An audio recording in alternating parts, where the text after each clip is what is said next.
Assalamu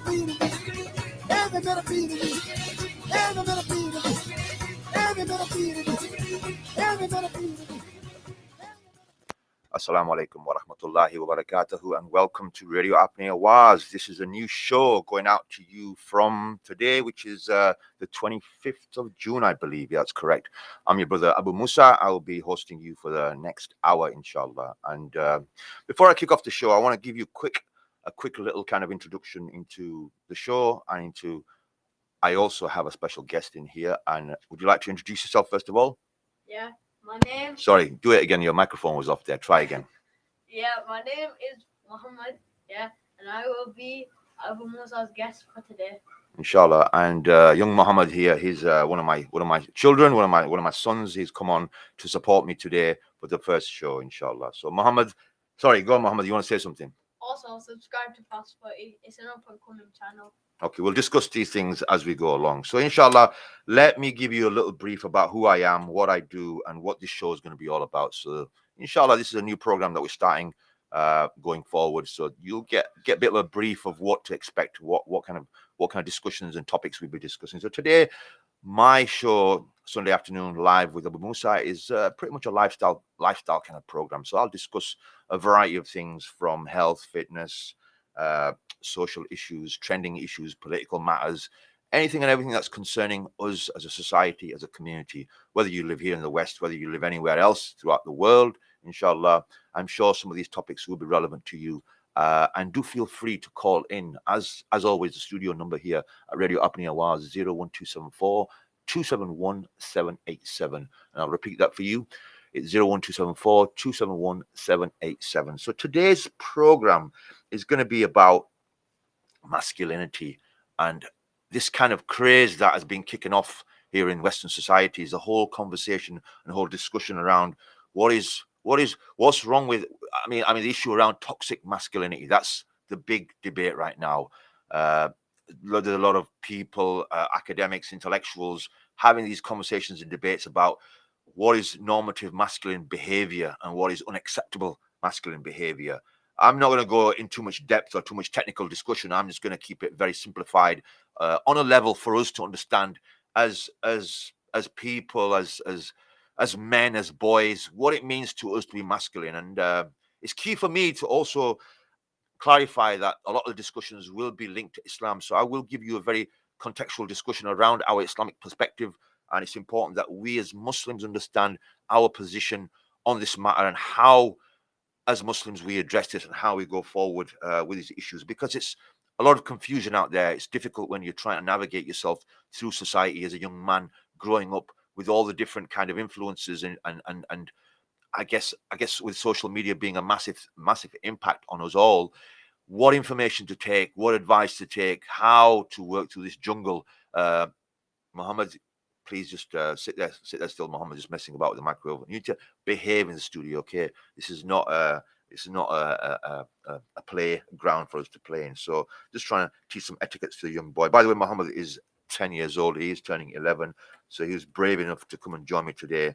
And by the way, a big shout out to my family. If anybody's listening to me, which most likely they will not be listening to me because they hear enough of me at home. So I doubt very much that any of the kids or my wife or anybody else will be tuning in today. But if they are, they could surprise me with a phone call, which is very unlikely. But anyway, if they do, they do. And if they don't, they don't. So let me give you a brief introduction into who I am, what I'm all about. My name is Abu Musa, a.k.a. Asif Hussain.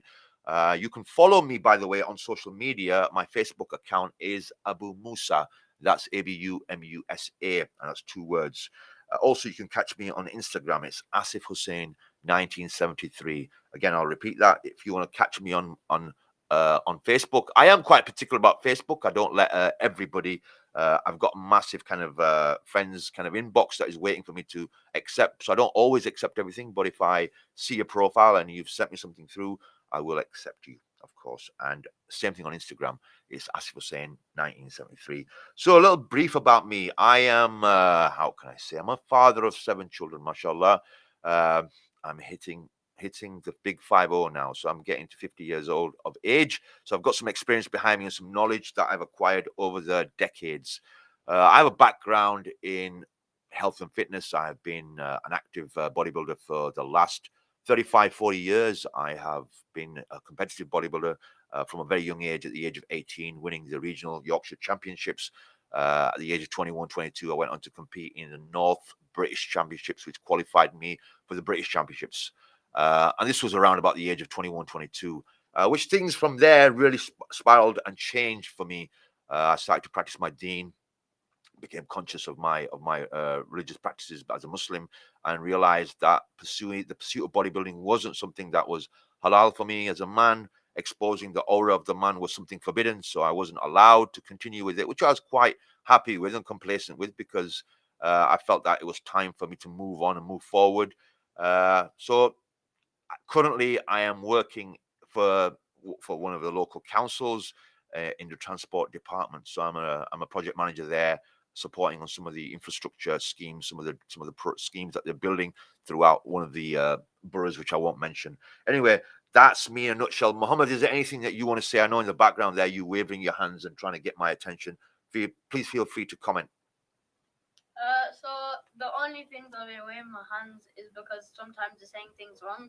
Like how you said before, I know this is a common mistake, but you said that on Facebook it's called Asif Hussain 1973, but you said actually before you said it was Asif Abu Musa. Yeah, on my Facebook it's Abu Musa, and on my Instagram it's Asif Hussain 1973. So Abu Musa is my kunya, and I use that most commonly. So today, as I said, our conversation will be around masculinity and what is it like? How is it like? How do we survive in modern times as a Muslim man, given all of the kind of information that's been thrown at us and all of the barrage of, I guess, all the information and stuff that's been thrown at our faces. I wanted to start off that, in recent times, there's been a massive influx. I mean, Mohammed, you as a young man growing up, obviously you're very impressionable right now, looking around, you're looking at society, you're being in school. How do you find things in school in terms of your own identity as a Muslim young boy? Who are your role models? Who do you look up to? What is your idea of a man? Give me your thoughts around that. I know it's quite a deep question, but what are your impressions? Whatever comes to mind, just let me know. My idea of a man. So when you look up to men, obviously you've got a father, you've got brothers, you've got uncles and stuff like that. You've got grandfathers. These are men in your life. But when you visualize the ideal man, what comes to your mind? What comes to my mind is someone that has, like, how do I say it? Someone that's like, they're not scared of something. They don't show fear. Even though deep down we all have fear, they don't really show it as a man. What else can I add on to that? You're getting stuck there. Look, it's fine. It's fine. Whatever comes to your mind, you do speak and say what you want. I mean, by the way, if you want to get involved in this conversation, you can do. The phone number, as always, is 01274 271 787. Get involved. Give us a call. Give us your thoughts and views on this current trend of toxic masculinity. Is it going out of control? What are your views? What are your thoughts on it? Go on, Mohammed, jump in. Please, anyone that wants to get involved, please give me some ideas, because I am very, very stuck right now. So at the moment, what I've noticed in society is that there's a mass confusion. I mean, just to give you some background here, I mean, growing up in society here, growing up in the 80s, 90s, the image of men was always constantly changing. And it's interesting because when I go back to my early years as a young boy growing up in Bradford, by the way, a lot of my influences came from a lot of the movie stars, interestingly enough, Mohammed. So when I asked you this question about role models and what have you, you'll get your chance in a minute. When I was asking you about role models and stuff like that, for me growing up as a young man, you're very impressionable. You're looking up to people. And I guess, in my time, your father was a role model, your friends, your uncles, people around you, your older sort of like cousins, if you had them, older brothers, if you had them, they became your role models. But we also had additional role models. So for us, for me growing up, I guess a lot of the TV movie stars, I mean, those days, action sort of like action movies, were very big. So you had the very aggressive, tough action hero kind of character. I don't know, for those of you that are from my era, Rambo comes to mind, Commando, some of these characters that came from those Terminator, some of these characters that came from those 80s movies, they portrayed a very strong, hard-nosed kind of male character. And every young man, even Rocky, for example, as well, the difficulties that he had, all the struggles that he had, that he went through to get to where he got to. So those were your kind of role models growing up. And I think, as a young boy, Islam was there. It was in the background, but it wasn't dominating my life at the time. So it was a lot of what I was seeing on media, on TV, and unfortunately, that was kind of what captured the vision of a man in my mind. So I was aspiring to be like these role models of a Stallone, of an Arnold Schwarzenegger, maybe some of these other characters that came. Yeah, Van Damme, Dolph Lundgren. These were the characters at that time that came in, and then obviously you saw moving into the 90s, male kind of leads in Hollywood started to change. Kind of tempo of the movie started to change. The likes of Matrix came in, Keanu Reeves. You had other actors coming in that were new. You had Van Damme coming in there, martial arts going in. So you had that constant conflict of these action tough guy kind of characters. So every young guy growing up wanted to be tough, wanted to emulate those kind of characteristics. And all along the way, I never really gave a thought to my deen. I never really gave a thought to, who Muhammad sallallahu alaihi wasallam was and his character of a man. We got these one-dimensional characters that portrayed a certain element of male masculinity. So obviously a lot of it was about this physical capabilities, physical attributes of being strong, muscular, and having this tough, hard emotion kind of approach. So there was no emotions in there. We didn't feel emotions because, like, Rambo would go through Vietnam, Russia, he'd attack them all, and Commando would kind of kill all these individuals, and he wouldn't feel anything. So it really numbed your kind of sensitivity to anything and your emotions to a lot of things. And that was, for me, growing up, was very interesting, that this is a mark of a man, that a man shouldn't demonstrate any emotions or show any softness to his personality. Rather, he should be always strong and tough. And even the Bollywood movies, they always portrayed men as these very heroic characters that didn't feel anything, weren't affected by nothing. I won't mention any of the movies because it's been some time. But anyway, there were some influential actors even in Bollywood for me, unfortunately, that came about. There were, I think my Saturday evenings were dictated to me by my mother watching a lot of these Indian movies, and a lot of the times the Indian movies were very violent, very kind of action-based kind of movies, which yeah, at that time it really ticked the boxes. But we come fast forward to modern times now. Mohammed, do you want to come in and say anything here over what I've just talked about? Is there anything you want to add here? No, not right now. I'm fine. So he's kind of maybe he's sat back a little bit and listening to Dad's conversation about his growing up during the 80s.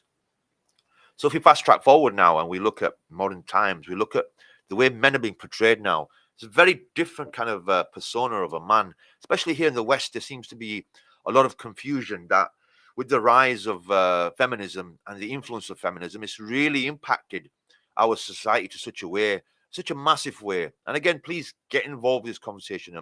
I'm merely expressing my own thoughts here, my own views here.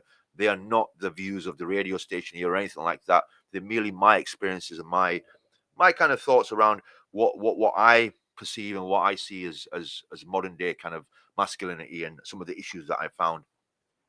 Now, the interesting thing here to think about is that the impact of femininity and how it's really remolded and reshaped the whole image of men in society. Now we can see a slight dumbed down version of a man, not as hard nosed, not as tough, but maybe more sensitive. And maybe in the 90s and 2000 and beyond, you start to see more of a sensitive side of a man, more of a feminine side of a man. He's become more domesticated. He's a bit more caring, and he's more involved with things at home, and he's showing a different side. There's not much of this tough guy image left anymore, because tough guys are boring. They don't really exist in the year 2000 and beyond. So we've got a bit more of a, I mean, even if you look at some of the action heroes, they've changed. I mean, it's an interesting quote by Andrew Tate, who says that, you look at the action heroes of today, they look more nerdy rather than kind of like, the old kind of tough guy, kind of Arnold Schwarzenegger, Stallone, kind of Van Damme kind of character. So you can see an interesting theme emerging here in the West They don't really have any ideal template or a blueprint of what a man should entail. There's constantly changes throughout the decades of what a man should be, how his character to be. And we all know where this is heading currently. We can see that the whole idea of masculinity is trying to be completely kind of brainwashed or downwashed or completely downplayed to a point where they don't want to recognize genders. They don't want to recognize men for men, because a man now is very fluid. He can be a man one day and become something else tomorrow, be that female, be that transgender, be that whatever gender he wants to be. I mean, I don't know. According to modern day thinking, there's many numbers of genders. And we know as Muslims, we're very clear on this issue that Allah subhanahu wa ta'ala, He only created male and a female. And that's that, full stop. Allah subhanahu wa ta'ala, He is the creator of the universe, man, and life itself. So He is the one who defines everything. And this is where we find a massive, massive failure in Western societies, because they cannot and they're not able to define specific conditions to what genders are, the roles of genders. These roles are constantly changing, and that's a common theme throughout their societies. There's always something moving, something fluidly changing. There's no consistency. What was here 50 years ago has completely transformed and changed. If men from the 1950s and 40s, were to see men today, they wouldn't recognize them. They say, whoa, what's going on here? We've got a complete, change of men. And I talk to some of the older generation. We've got some elderly couples that are living on our streets, and even they're very not afraid, but quite reserved in what they say about modern day society and men in society and women in society, and their roles were pretty much defined. And even though modern day Western societies would see that as kind of backwards, and the woman being at home, cooking and cleaning and looking after the children, that's olden times. It's not the modern day society. It's not the way our societies move today. Women are as much equal to men. They contribute as much as men do. So there's a very much changing kind of dynamics of what's going on. Muhammad, you've gone quiet there. Is there anything that you want to plug or say to me? What do you think of the conversation so far? What are your thoughts based upon the short time that you've been here on this earth? What are the things that you can think of? I know I'm asking you a lot of deep questions here, but what do you think? I mean, from what I've said to you. Well, I think I'm going back to when I have been born. I think when I was born, I think I saw men a different way. So when you was born and you was a little baby, what did you see in men when you was born? Not as in like literally like a baby, like maybe like 4 or 5 years old. I think the way how I saw men, they looked and they acted a lot different compared to the day and age now. So what do you say when you say different? What is different that you see? Is it the fact that you've been able to notice more things as you've got more mature and older, and you become more observant, or is it just the fact that you see quite a distinct difference in the way people behave?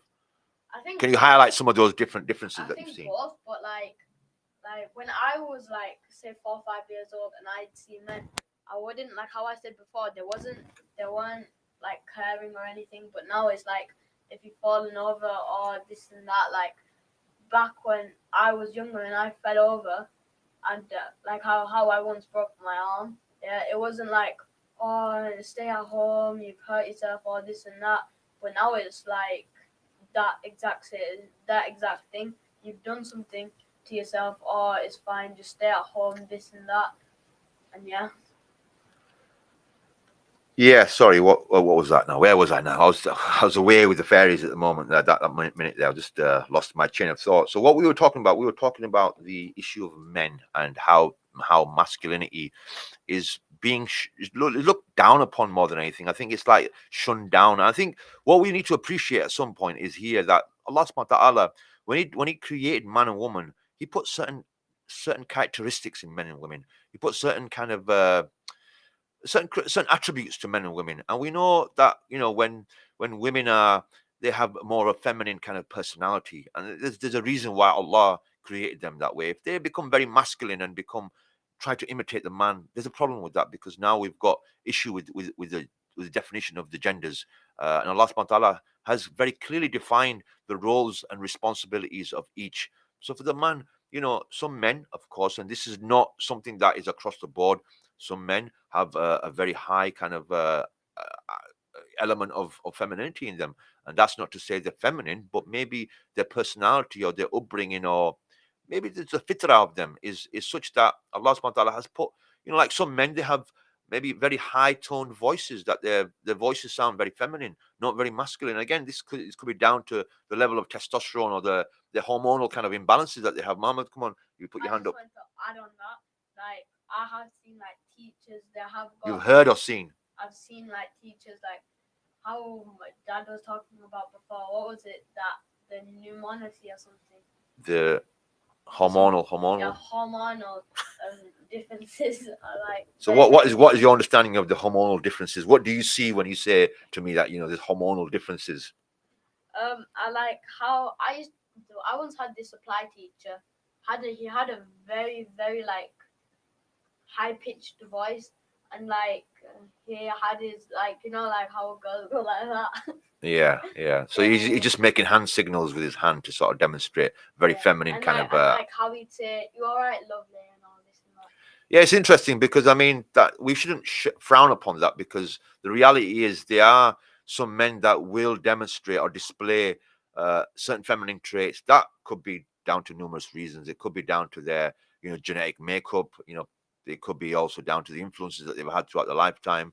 So it could vary. Maybe they've had a lot of female influence in their lives and lack of maybe male influences in their lives. So it's difficult because even in our family, in our household, we have different dynamics of men here. We have those men that are very men, very kind of masculine, and then you have other elements of our uh, brethren, our men in our menfolk in our families that are a bit more softer side, a bit more sensitive side, and that's not to say they're not masculine, but it's just demonstrating a different aspect of masculinity. And it's interesting because for us as Muslims, when we try to define anything or measure anything, we need to have a yardstick, and it's really important that we don't reference to society. We don't reference to modern day thinking as a source of reference. It's important that we use, our Islam. Islam came to us for a very, very important purpose, to define every aspect of our life. So this key aspect around masculinity is very important, that we can make reference to Muhammad sallallahu alaihi wasallam, the Sahabas. We have to look throughout the history of Islam, and we see, we know by Allah subhanahu wa ta'ala in the Quran that He says that we have sent to you the greatest man in history as a messenger, as an example of manhood. So why would we look towards anybody else? Why would we want to emulate anybody else? And the problem that we have in modern day society is that we are bombarded. And I was just talking to Muhammad on the way here about his role models and people that he looks up to. And Muhammad's a big football fan. And obviously, the football stars for him are really important because he sees them as something really important in his life. And footballers are, on high on his radar, and that comes to his mind. But the interesting thing to take here is that when we are looking at people, we are looking at a certain element or attribute of their skill sets. So when we think about sports, we look at certain sports personalities and we think, okay, this guy here is great at this, but what is he like as a man? Take him away from that football ground. How does he conduct his affairs as a man? Is he a just father? Is he a just friend? Is he a just person? What's he like outside of here? Because he's very wealthy, very famous, very rich. But what's he like as a man? See, that's an important thing, because we see a persona that's portrayed to us, whether it be on social media, whether it be on TV. This is an image that they're portraying. Here I am sat on this radio station talking to you. So I'm putting on my most professional voice, by the way, trying to talk to you in a very radio voice that I have. But what am I like outside of here? What am I like at home? How am I like at home? What am I like at work? What am I like when I'm out in my social circles? This is the true essence of a man.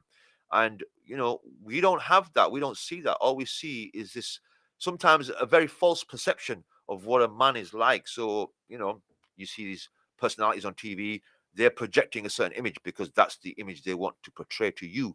But who they really are, we may never know. We may not see them. And when you hear about a lot of these famous individuals, you see they have a very reckless. Many of them have a lot of issues outside of the arena that they are in. So whether it be mixed martial arts, whether it be sports that they're involved in, we really understand the essence of these individuals outside of these arenas, because in these arenas they're known to be great in them. They're excellent in them. But what are they like? Like as I mentioned, what are they like outside? We know Rasulullah sallallahu alaihi wasallam, be that on the battlefield, be that amongst his sahabas, be that amongst his wives, be that amongst his children. There was a consistency in his personality, and he was the uswat hasana. He was the best of examples. And really, mankind can take so many lessons from Rasulullah sallallahu alaihi wasallam, just from one aspect of his life, just from one aspect of his life. But we don't look at his life from just one perspective. Rather, we look at it from a holistic point of view, and we learn about him in all shapes and forms of being a man, that he could display strength and bravery on the battlefield. Because we know Rasulullah sallallahu alaihi wasallam, he was strong. He was very strong. I mean, I'll give you the example of one of the wrestlers from and don't quote me on this because I'm not too sure, but I can narrate the story as I remember it. That one of the men from I don't know if it was from Makkah or Medina, but he came to Rasulullah and he says that I've been told that you are the prophet of God, and if you are the prophet of God, no man has beaten me in wrestling. No man can beat me in wrestling. And this guy was a very strong individual. He was known for his wrestling. He was known to out wrestle men, and nobody could defeat him. So he said to Rasulullah, he put challenge to him. He says, look, if you can beat me, then I will believe in you and I'll accept that you're the prophet. So Rasulullah said, okay, it's fine. Let's do it. So Rasulullah wrestled with him. Now, okay, most people will think Rasulullah, he was a prophet of Allah. He was this kind-hearted, soft man. He wouldn't hurt a bird. He wouldn't do this. He wouldn't do that. Rasulullah wrestled with this individual. He wrestled with him and he beat him. And when he beat him the first time, this man wouldn't accept it. He goes, let's wrestle again because I don't accept that you've beaten me. So Rasulullah didn't only beat him once, he beat him twice, thrice from what I remember. And by the end of that, this man gave up and he says, Ya Rasulullah, I accept that you are the Nabi of Allah.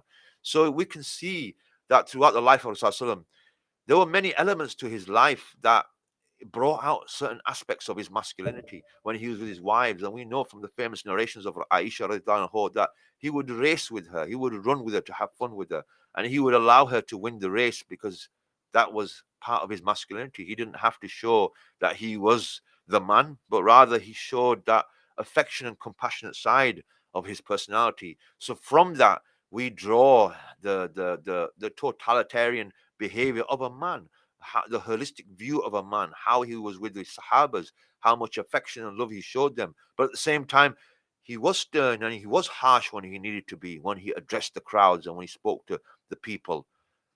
I think we'll take a short little break there because we've been speaking for some time there. As I said, this show goes out from 12 o'clock to 1 o'clock every Sunday, inshallah. Muhammad, before we go on an ad break, what would you like to add? Yeah, we have been live, by the way, for 29 minutes. So to any of you guys here, count how many times we have a break and count how long we've been talking. And if you guys think that that's not enough, then please ring us and tell us to do a little bit more. Just give us your thoughts, give us your options. That's all I want to say for now. Okay, brilliant, Mohammed. Jazakallah khair for speaking there, Mohammed. You've been a great help. We're going to take a short little break because I think I need a breather. It's been some time since I've been on the radio, and I think my voice is, my throat, is getting very dry. But inshallah, we'll be back after a few nasheed breaks, back to listen again.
कदमों में उनके खाक को कुंदन बना दिया, कदमों ने उनके खाक को कुंदन बना दिया, कदमों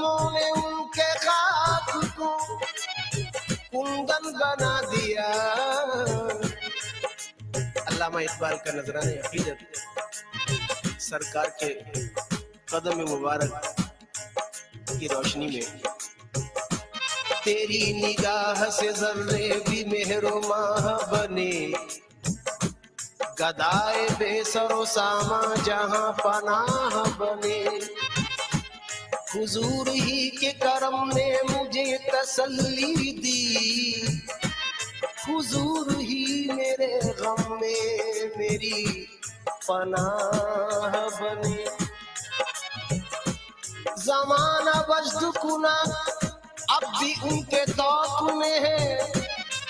غار ہیرا سے مراد ہے زمانہ وجد کنا اب بھی ان کے توق میں ہے. جو کوہ دشت کبھی تیری جلوہ گاہ بنے, وہی مقام محبت کی جلوہ گاہ بنے. جہاں جہاں سے وہ گزرے جہاں جہاں پہنچے, قدموں نے ان کے خاک کو کندن بنا دیا. قدموں نے ان کے خاک کو کندن بنا دیا. قدموں نے ان کے خاک کو کندن بنا دیا. مٹی بھی کیمیا ہے, مٹی بھی کیمیا ہے محمد کے شہر میں. مٹی بھی کیمیا ہے محمد کے شہر میں. مٹی بھی کیمیا ہے محمد کے شہر میں. مٹی بھی کیمیا ہے محمد کے شہر میں. صدقہ لٹا رہا ہے خدا ان کے نام کا. صدقہ لٹا رہا ہے خدا ان کے نام کا. صدقہ لٹا رہا ہے خدا ان کے نام کا. سونا نکل رہا ہے, سونا نکل رہا ہے محمد کے شہر میں. سونا نکل رہا ہے محمد کے شہر میں. سونا نکل رہا ہے محمد کے شہر میں. سونا نکل رہا ہے محمد کے شہر میں. سب تو جھکے ہیں خانہ کعبہ کے سامنے. سب تو جھکے ہیں خانہ کعبہ کے سامنے.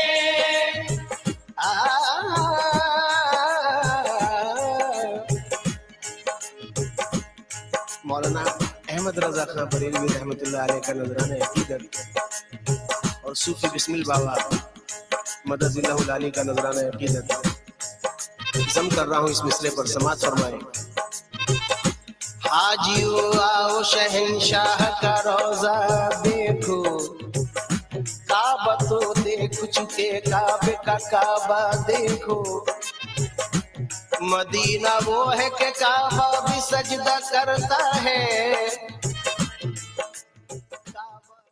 Assalamu alaikum wa rahmatullahi wa barakatuhu. You're tuned in live to Radio Apne Awaz, and this is your brother Abu Musa going live on Sunday afternoon, live with Abu Musa. So today, inshallah, I have been talking about the issue of masculinity, and we've been quite fairly active on the radio here for the last half an hour, and it's been quite a lengthy conversation.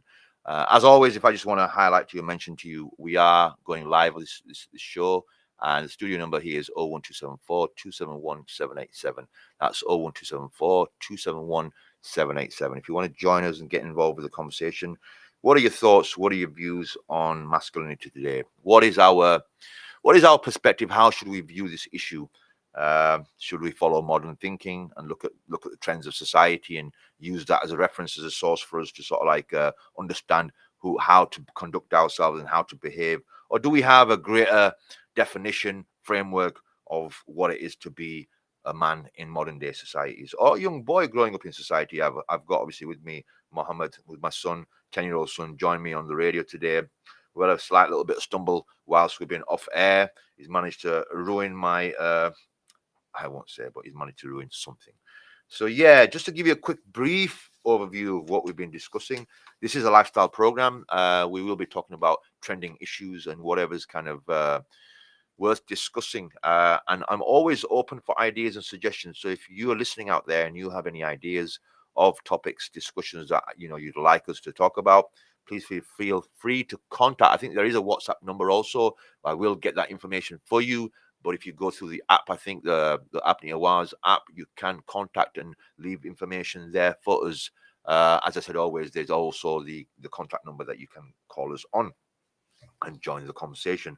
So in this show, I've briefly spoken about the way the Western societies are looking at masculinity, how they're trying to address this issue, because according to them, it's got out of control.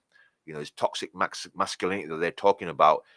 It's interesting when I think about it, because everything that you look at in this society, they always manage to sort of suppress a certain aspect of people's lives. Then as a result of it, you find anarchy and chaos. And let me give you an example of what I'm saying.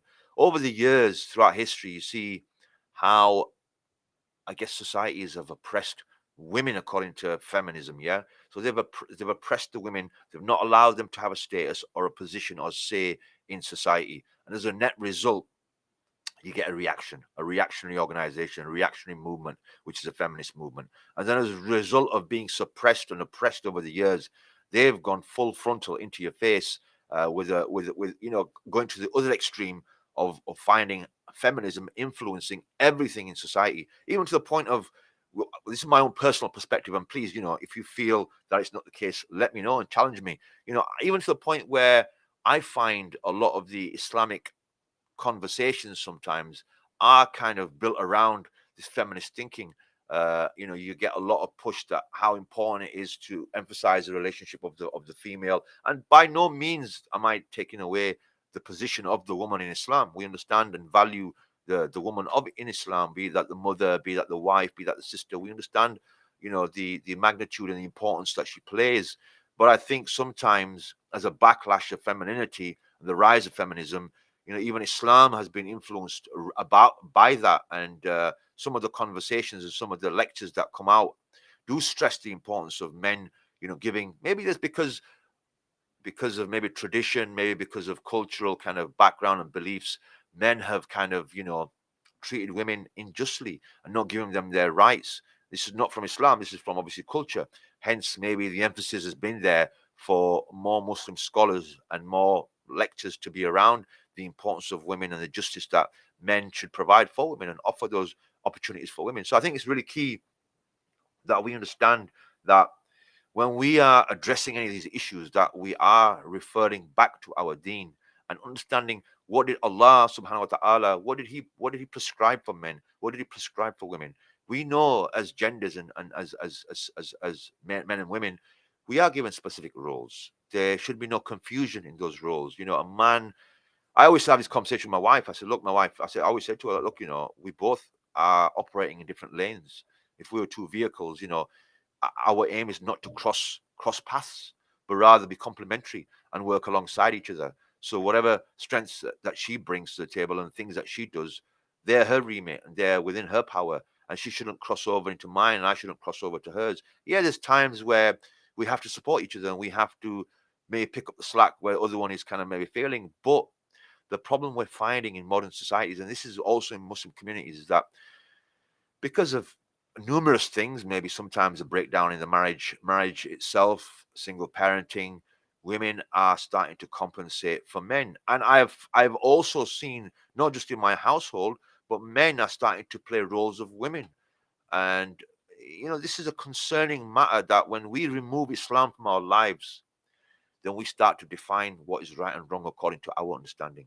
And that's a danger. Muhammad, I see that you're playing around there. Can you please concentrate and get involved in the conversation here? Because it can be distracting in the background when you're doing certain things, okay? So as I was saying, it's very important that we don't sway away and we start to look at our reality. And because what often happens is, because we're in a certain predicament in our homes and in our societies, we start to pick up whatever we need to pick up because we feel it's important, which is right, and so forth. I know at times now my reality at home has changed a lot. I'm working from home, and my wife works part-time and she works from work, so she's not home. So sometimes at home I am doing certain things that she might fall in her remit. So I'm helping out because I feel that because I'm at home, it makes sense for me to do the odd jobs that need to be get done in the house and help out where I can. There's nothing wrong with that. I'm not trying to be the wife of the house or try to be the woman in the house. I'm just trying to support that relationship and keep it going. But there's no confusion in terms of what my role is and what her role is. We always try to remind each other what our roles are. But I think the problem that we're having is where in those homes, and you find a lot in the Western homes, that there is no real kind of definition of a man or a woman or a husband or a wife, what the definition of their roles are. And often women are doing a lot of things that men are doing, and men are trying to pick up a lot of things that women were doing. And personally, I think there's a lot of issues around that, and we need to be careful around that. And we don't want to continue with that. Rather that, Allah has given certain skill sets to women and certain skill sets to men, and we should fulfill those. And the danger is that the evolution of these relationships and men and women is that they go down the wrong path and they become very, as the term right now is, gender neutral. And we don't want to become gender neutral, do we, Muhammad? We want to, men should be men and women should be women. And I always emphasize this point to my wife. And go on, Muhammad. You want to come here? God made men as men, and God has made women as women, not to cross paths or anything like that. Are you only saying that because I said that? Maybe not. So I mean, you as a 10-year-old boy, when you say that to me, what do you mean? 11, yeah. What do you mean? I mean, you've got sisters at home, you've got your mother at home. How do you understand your relationship to them? You're a brother, you're a son. What does it mean to you as a young boy? What things come to your mind when you think about this? What things come to my mind? I don't know. That do you feel protective? Do you feel like as a brother or a son that my mother's there or my sister's here? I've got a certain level of protection. At school when I see my sister there, I'm like her older brother. I've got to look out for her. What are your natural instincts and reactions that take place inside you? Do you even think about those things? Does it even cross your mind? You got younger brother. You got a mother. How do you feel about these relationships? They sometimes do.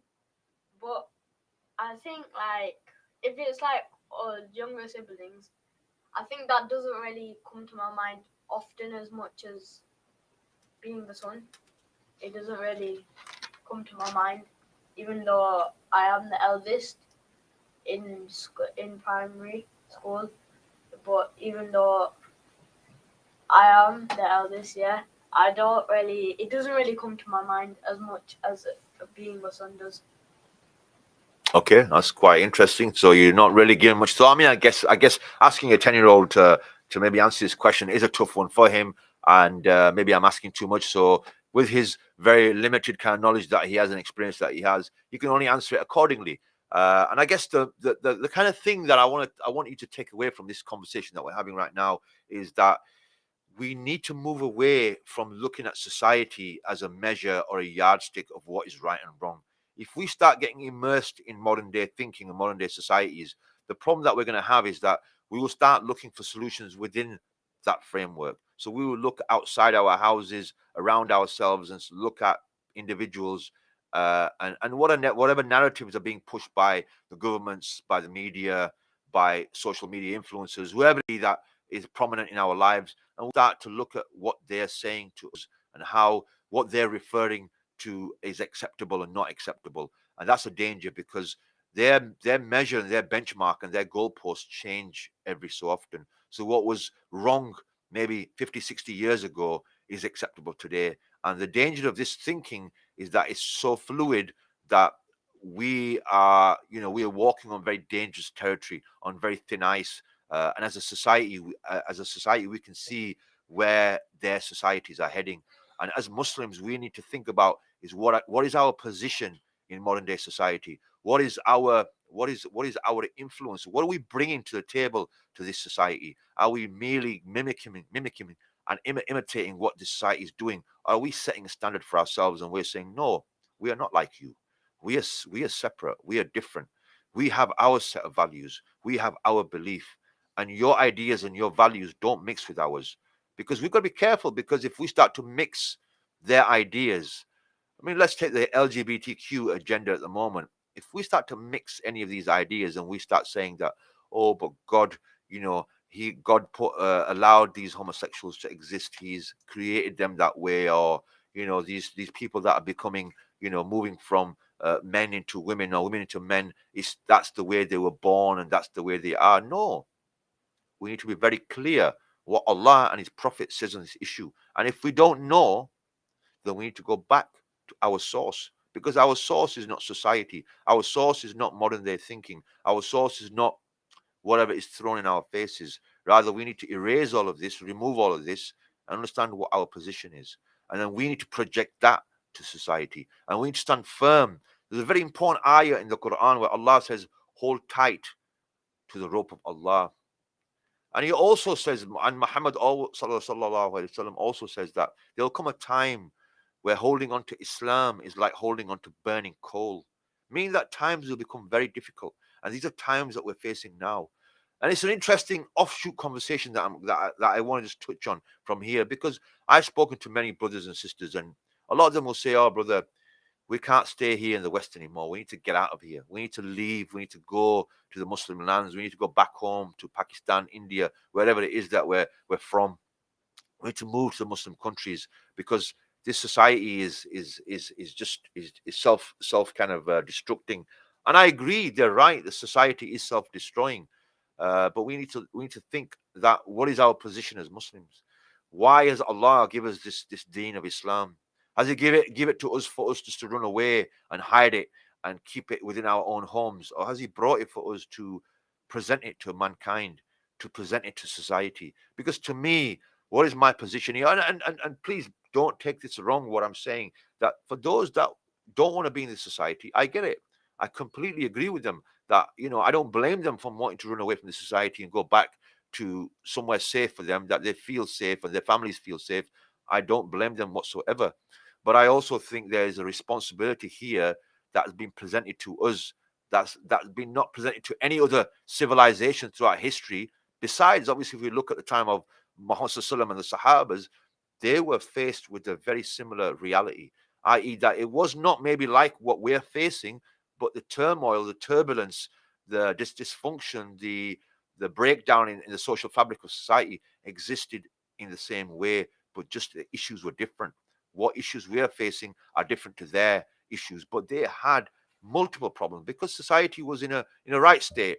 That's why Allah subhanahu wa ta'ala sent the messenger of Allah, Muhammad sallallahu alaihi wasallam, as a mercy to mankind at that particular time, because there was social chaos, there was political chaos, there was chaos in every facet of life, and Rasulullah came to address all of those.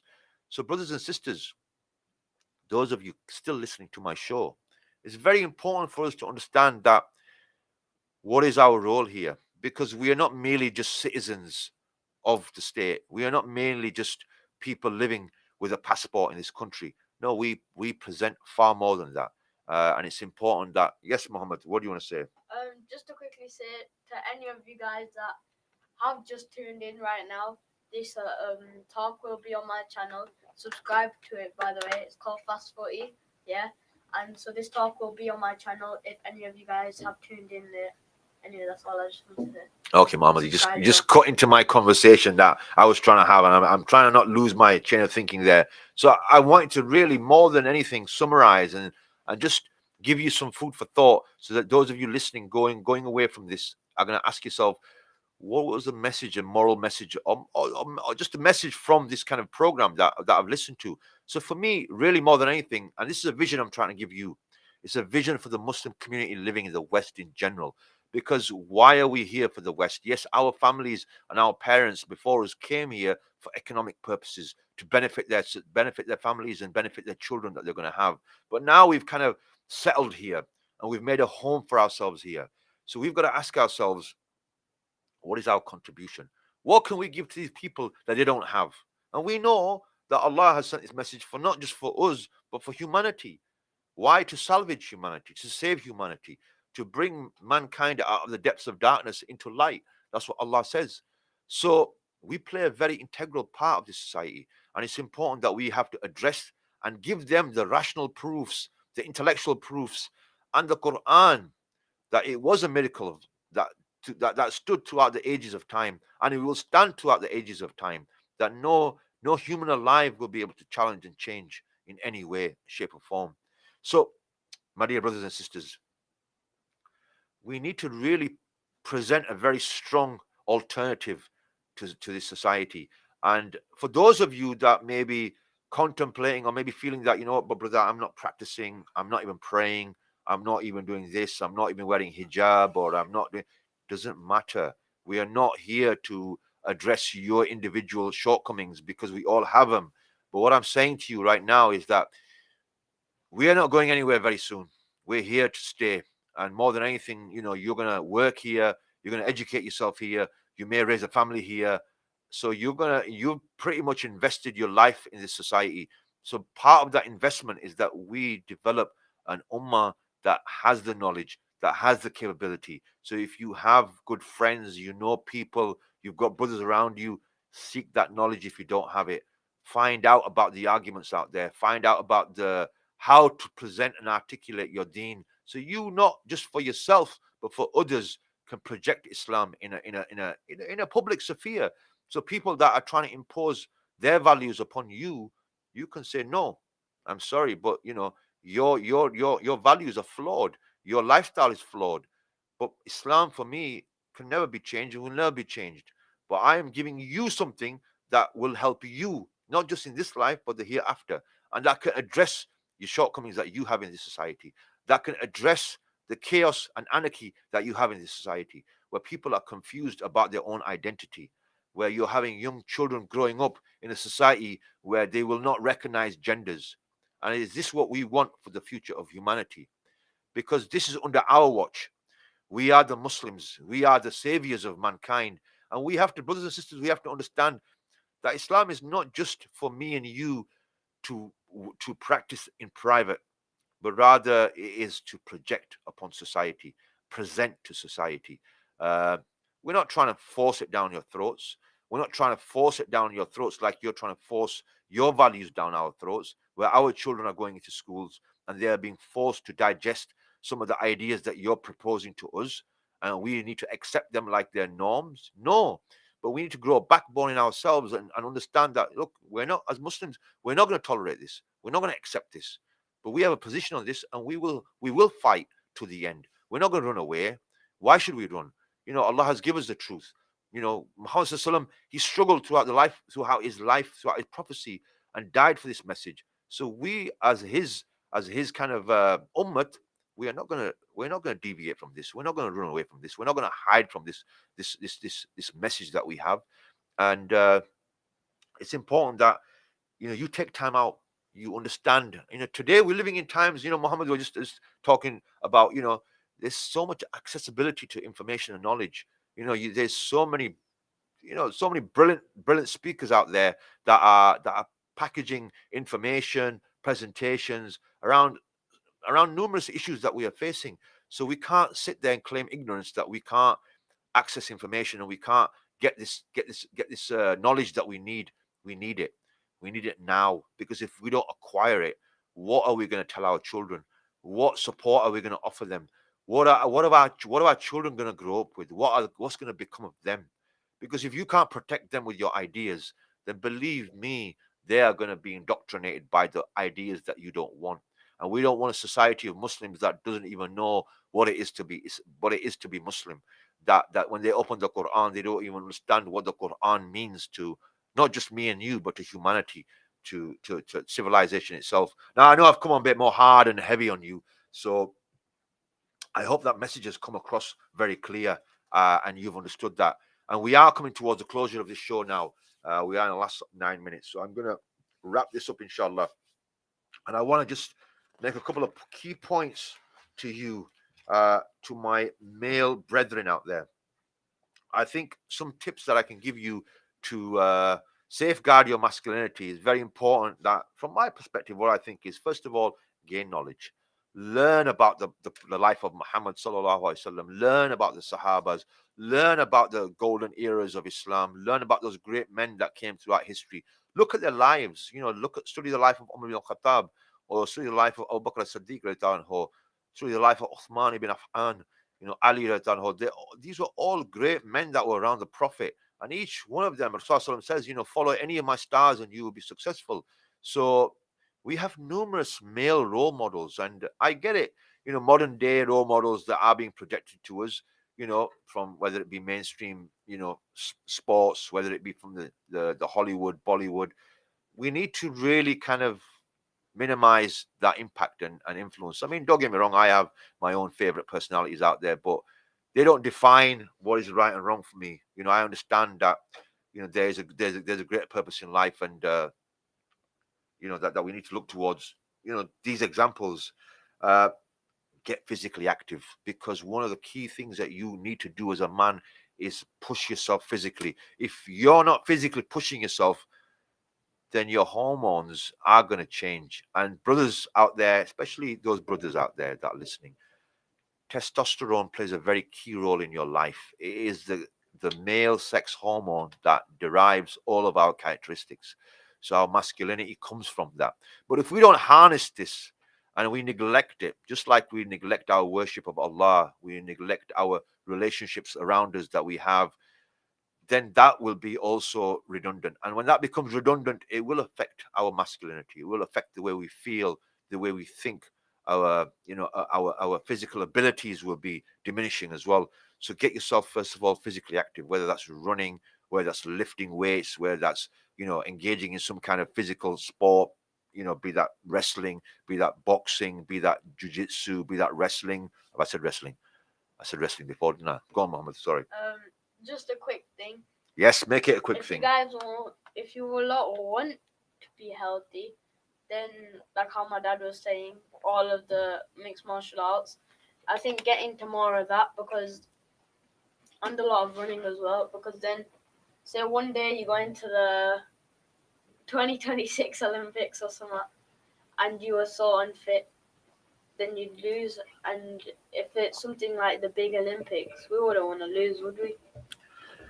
Yes, Mohammed, thank you very much for that little comment there. You've cut back into my conversation. So going back to my closing kind of comment, brothers and sisters here, and this is a message to the brothers, and I guess even for the sisters out there, they should be encouraging their husbands and brothers to sort of push themselves that way. And if your wife is sat there looking at you and you're not active, how are you going to defend your family? How are you going to defend your children? How are you going to stand up for them? If we're becoming a lazy, overweight society, then we're looking forward to, many health issues and problems with our health in general. So we want to curb that and control that as much as we can. And we have control, we have influence over that. Eating well, looking after the kind of food that goes into our digestive system is very key. Certain food groups that we eat also affect our hormonal balance. They affect the amount of testosterone that floats around in our bodies. So, brothers, my message to you is a lifestyle change is very key. If you don't get off the couch today and make that change, then Muhammad, please let me finish here. What are your children going to look towards? What are they going to see? When my sons look at me, I don't know what they see, but alhamdulillah, I am very active and I am physically active, and I look after myself in many ways, spiritual, physical. Don't think because you start to worship Allah that you abandon your physical kind of like physical aspect of yourself. No, but Allah subhanahu wa ta'ala says, no, sorry, the Prophet says in a clear hadith that Allah loves the strong believer over the weak believer. Now you can interpret this in many ways, but strength can be found in many things. Many things. It's not just a physical thing, but that is part and parcel of your ability to be physically strong, intellectually strong, mentally strong. They all go hand in hand. So please do something with your life. Make a change today. Get up. Start something. If you've never worked out, go on YouTube. Go click on a video. Check it. Go on social media. Find out some basic steps that you can do to make a change. Even if it's spending 20, 30 minutes every other day doing something physically, challenging yourself, getting out there, running, moving, lifting. Do something. Start today, because if you don't, then you're going to lose out and things are going to get worse. So that's me as a nutshell, inshallah. That's my closing comments there. I think we're going to wrap up the show. Mohammed, is there anything lastly you'd like to say before we close? Yeah, one more thing. I know I've kept on going about this, but please subscribe to Fast 40. Please, please, please. Okay, so there you have it there, brother. Sorry, Muhammad wants you to go onto his YouTube and have a look at his fast footy.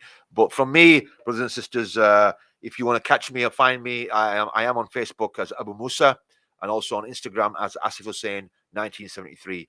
I'd like to say Jazakallah khair to Brother Shabir here, who's been kind enough to help me and support me to get back on the radio here. Jazakallah khair, Brother Shabir. May Allah reward you and give you success, every success in the radio station and anything else that you do in life, inshallah.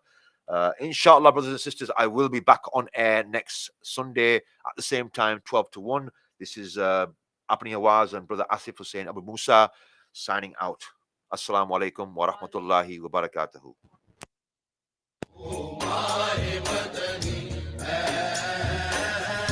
हल्के में रसूलों के क्या चांद की तनवीर सितारों में छनी है हल्के में रसूलों के ओ माहे मदनी है